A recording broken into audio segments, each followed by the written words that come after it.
Hey, what's going on, team? I just finished going live with the Learn Plan Profit group, and just hear me out. Let me know in the comment section what you guys think about this idea, and if you agree with it, comment down below. If you don't, then again, also comment down below and why you think this time it's different. First off, we've been talking about this resistance level at $700 a share on Tesla for the past 2 months, right? There's no question.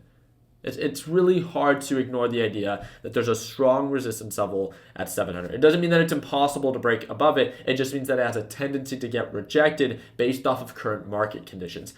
I'm long on Tesla. I hope it continues to uptrend. But I decided, I bought a couple shares during pre-market, right? And I began to load off on a couple of my shares as Tesla began to indicate signs of an uptrend. So yesterday, I was down a little bit over $23,000. Let me know if you guys enjoyed yesterday's video. But just a couple days ago, right, as Tesla pushed up really high, I was up over $80,000. Today, I pretty much made back what I lost or gave back yesterday with the difference of $23,500. So it continues to teeter-totter around that area. But you can see, I don't want to say only, but I have 1,300 shares, which normally I have a lot more than that. And why is that? Well, I want you to not only look at Tesla, right?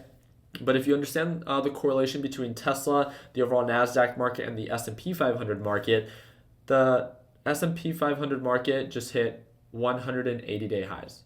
The NASDAQ market, let me just show you, not only just talk about it, the NASDAQ market is approaching 180-day highs. Right now it's at 13,740, and trust me, it is bullish. It's showing signs of higher highs and higher lows. That's not what I'm talking about, right? That's not what I'm preparing for. What I'm preparing for is when it does begin to pull on back, and you're like, oh my God, Ricky, here we go again. It's on my green days, I prepare for the worst. On my red days, I prepare for the best. And if you have invested before and if you traded before, then it probably makes sense to you. And it's because we're approaching these previous resistance levels that this is where people get too confident that the market has to continue to uptrend. The market does not, right? And if we're already at a resistance level on Tesla or on any of your tech stocks, this is why I'm sharing this. If you're not invested in Tesla, who cares? Who cares, right? But if your tech stock right now is doing really well, or it's at a critical point or at a resistance level, an example is Tesla, right? And it's already showing signs of a resistance level, what do you think will happen if NASDAQ begins to sell right back off? If the S&P 500 future begins to sell right back off? We're at either 180-day highs or really close to 180-day highs, depending on what you're paying attention to.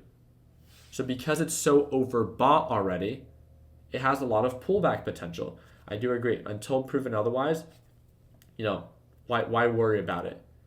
I'm not here to predict the future. I'm here to prepare for it, right? And because we're so overbought, I just want to remind you that not only can it act as a negative catalyst that we're at a resistance level for Tesla, which we have not been able to break above, but for any of your tech stocks. If you're at a resistance level right now, or you're at a critical point right now, and it's at those higher levels because the market is doing so well, once the market and if the market, right? Because it doesn't have to happen anytime soon.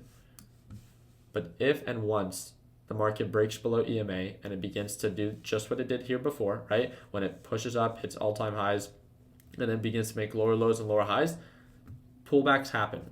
Pullbacks are corrections are part of the process. They always freaking happen.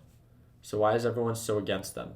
I would rather be prepared than to be surprised. And as of right now, there's no question. Right now, the market is not a good deal. The market is overbought. And if you have seen that when the market drops, your tech stock drops, or whatever stock it is you're invested in, look at where it's at right now, your stock that you're invested in, look at where the market's at right now, and ask yourself, if the market were to begin to pull back, could that act as a further negative catalyst for your stock that you're invested in? Not only do I think that Tesla can get rejected by itself at that $700 price range, but if the market does begin to sell off, I think that it will only act as a more aggressive negative catalyst to bring it right back down to $600, which is why I decided to load off on a couple of my shares. I still have 1,300 shares, so if it continues to push up, I still get to partake in that. An example of this can be if you have $1,000 in your invested account, that's like you being invested in right now with about $500.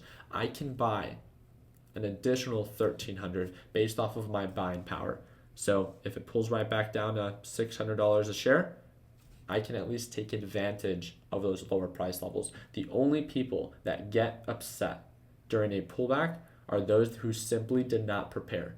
Especially big picture, if you're long on Tesla, if you're long on whatever stock it is that you're invested in, pullbacks should not upset you. They're just viewed as another dip buy opportunity to get in for a better deal and ride the recovery. So if you get upset every time the market pulls back, it is because you are not prepared. That simple. If you're long on Tesla, I wish you nothing but the best. I'm long on Tesla as well. But we cannot ignore the idea of how important it is to stay well balanced at these overbought levels and at these critical levels with the overall NASDAQ and S&P 500 market super overextended in preparation for it to pull on back. And because we're actually pushing up as of right now, one of the things that I'll do once again is I will sell another portion of my position. Again, all I hope is that Tesla continues to push up. But until we prove otherwise, right? If Tesla has been getting rejected for the past 2 months at $700, why would I hope that this time is any different? It's until proven otherwise that I will get back in at these higher levels with an aggressive position. But until then, I will always prepare for the worst. And it's one of the main reasons that I think I've been able to stay effective and well balanced during a time where Tesla hasn't been doing exceptionally well. So let me know in the comment section what you guys think. And if the market does begin to pull on back, and NASDAQ and the S&P 500 begin to pull on back, what goes up when the overall market goes down? What goes up when the overall market goes down? SQQQ. This isn't something that you want to buy in early. This isn't something that you want to hold for a very long period of time. It's more bearish than it is bullish. Make sure you take some time to understand the risk of this. But as of right now, it's very oversold. And if it were to just return to the SMA line from where we're at as of right now to previous resistance levels, that's about a 20% potential that it has and that it offers for a recovery. Stay well balanced, stay effective. Let's wait for that confirmation. I hope the market only continues to push. But again, it's during our green days that it makes sense to prepare for the worst. And it's during our red days that it makes sense to prepare for the best.